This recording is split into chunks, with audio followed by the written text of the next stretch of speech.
शारदे देवी माँ, वाणी में मधुरता दो।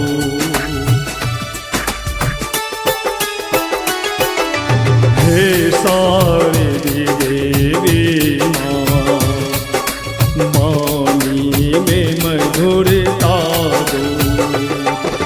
हे शारदे देवी माँ, वाणी में मधुरता दो।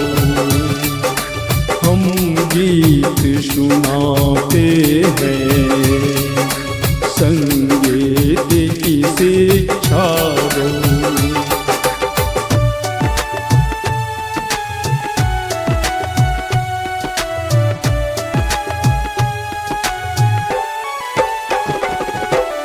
Music director Om Prakash.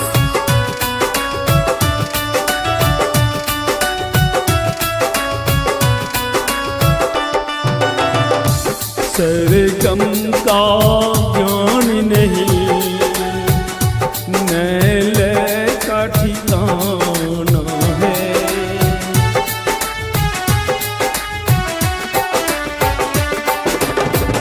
सरगम का ज्ञान नहीं, नौल का ठिकाना है। तुम्हें आज सभा में हमें दर्श दिखाना है। संगीत समंदर से सुर ताल हमें दे दो। हे शारदे देवी माँ, वाणी में मधुरता दो।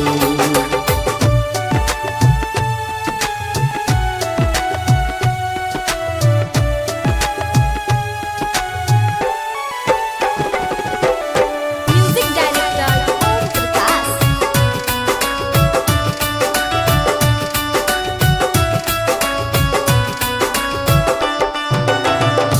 शक्ति न भक्ति है, सेवा का ज्ञानी नहीं।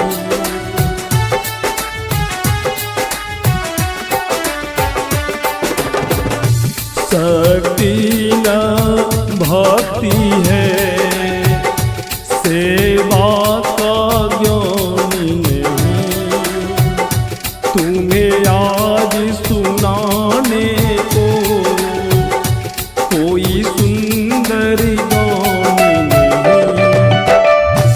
गीतों के समंदर से एक गीत हमें दे दो।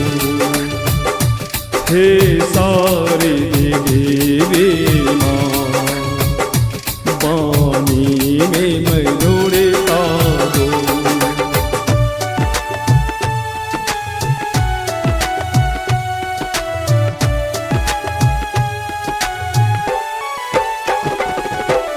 Music director Om Prakash.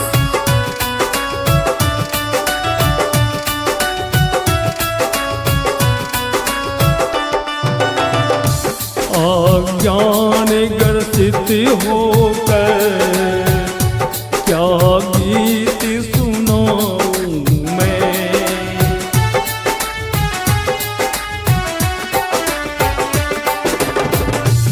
अज्ञान ग्रसित होकर क्या गीत सुनाऊं मैं। टूटे हुए शब्दों से क्या स्वर को सजाऊं मैं। तुम जानता तो वहाँ माँ मुझ पे दया कर दो। हे शारदे